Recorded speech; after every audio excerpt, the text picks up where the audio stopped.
Assalamualaikum warahmatullahi wabarakatuh. Hari ini kita masuk ke tema pelajaran baru ya, yaitu tentang logaritma bagian C. Jadi bab 1 ini terbagi jadi 3 bagian. Yang pertama itu adalah bentuk pangkat, yang kedua bentuk akar, dan yang ketiga adalah logaritma.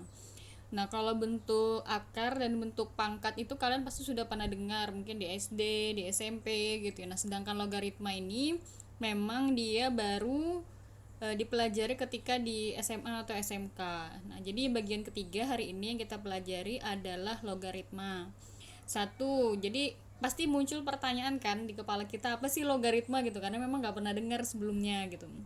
Nah, jadi definisinya kita lihat dulu definisinya di sini udah diberikan bahwa logaritma merupakan kebalikan atau inverse dari bilangan berpangkat. Nah, berarti dia ini kebalikan gitu ya, kebalikan dari bilangan berpangkat. Jadi kita kemarin udah belajar bilangan berpangkat. Nah, logaritma ini adalah inverse-nya gitu ya, atau kebalikan dari bilangan berpangkat tersebut. Nanti akan dijelaskan, akan terlihat pada sifat-sifat gitu ya, atau definisi lanjutan dari logaritma. Sekarang kita next. Ini ada di buku paket ya, halaman 2. Yang udah beli buku paket bisa langsung dilihat, saya menjelaskan ulang. Kemudian di sini dituliskan definisi logaritma, dituliskan sebagai berikut. A log B. Nah, ini jadi bentuk umum dari logaritma itu tulisannya gini. A log B. Log ini adalah singkatan dari logaritma. Jadi A logaritma B. A ini nanti kita sebutnya sebagai basis.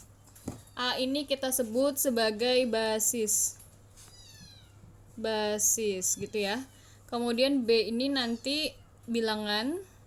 Nah, C ini adalah hasil ya. Nah, ini adalah eksponen. Eksponen adalah eksponen. Nah, jadi di sini kita bisa lihat A log B sama dengan C. Gitu ya. C ini kan berarti hasil. Hasil itu di sini saya sebutkan bahwa C itu adalah eksponen. Eksponen itu artinya adalah pangkat. Nah, jadi di sini kemudian ada lambang ekuivalen. Ekuivalen itu artinya senilai. Jadi A log B sama dengan C itu senilai dengan A pangkat C sama dengan B. Nah, kita perhatikan yang sebelah sini, ini adalah bentuk pangkat. A pangkat C sama dengan B. Kalau dituliskan dalam bentuk logaritma, dia akan menjadi A log B sama dengan C. Gitu. Atau saya kasih contoh misal gini ya. Mana nih?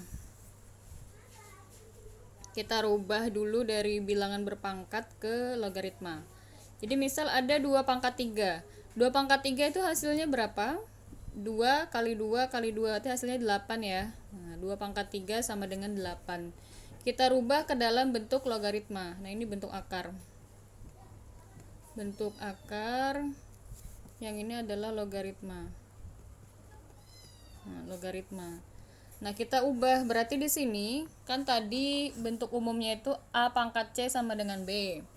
Berarti yang 2 ini jadi A-nya, yang 3 jadi C-nya, 8 jadi B-nya.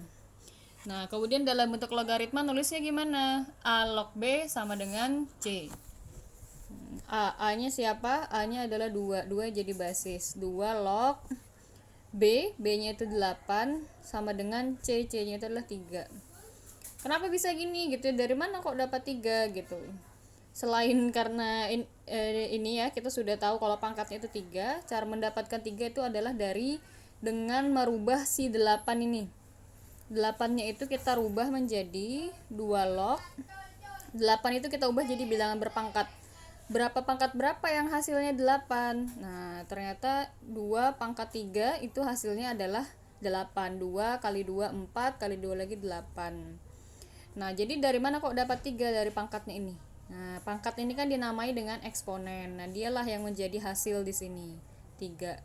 Jadi kalau kita cuma tahu bentuk seperti ini aja, nggak tahu bentuk semulanya gimana, kita bisa nggak cari hasilnya? Bisa gitu ya, dengan memangkatkan yang di depan.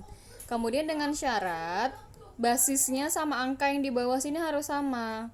Jadi kalau di sini 2, di sini 3, nggak bisa dapat hasil 3 di sebelah sini. Jadi atas ini sama bawah ini harus sama. Gitu ya. itu nanti harus sama. Nah gitu. Kemudian ini syarat-syaratnya gitu ya, bahwa di dalam logaritma itu A harus lebih dari 0. Artinya 1 boleh di sini, 2 dan seterusnya, nggak boleh negatif berarti ya. Kemudian yang B itu juga harus lebih dari 0, juga nggak, dia berarti nggak boleh negatif. Jadi bolehnya itu 1, 2, 3, 0 aja juga nggak boleh gitu. Kemudian yang dan A itu A-nya juga tidak boleh sama dengan 1. Oh, tadi kan A lebih dari 0. Di sini ada tambahan A tidak sama dengan 1. Berarti A itu minimal 2. Di sini ini minimal 2. Nggak boleh ada 1 log berapa gitu, nggak bisa. Jadi minimal 2 log berapa, 3 log berapa gitu, dan seterusnya. Ini keterangannya aja ya. A disebut bilangan pokok. Jika A tidak dituliskan berarti bilangan pokok logaritma itu adalah 10. Nah, jadi kalau di sini kosongan gitu ya.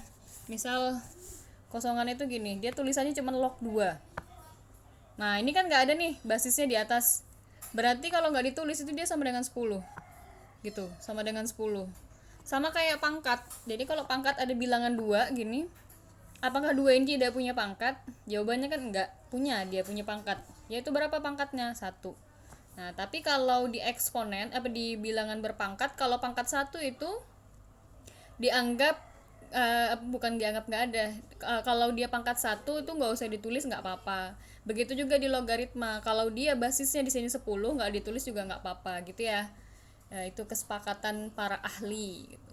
Kemudian B disebut numerus, bilangan yang dicari nilai logaritmanya. Nah, seperti 8 tadi, yang kita cari bilangan yang dicari nilai logaritmanya. Nah, ini bilangan ini nanti yang kita rubah-rubah supaya kita bisa mendapatkan nilai logaritmanya. Kemudian yang C disebut nilai logaritma. Nah, C-nya ini dikatakan sebagai nilai logaritma. Nah, itu kalau di bilangan berpangkat dia sama dengan eksponen.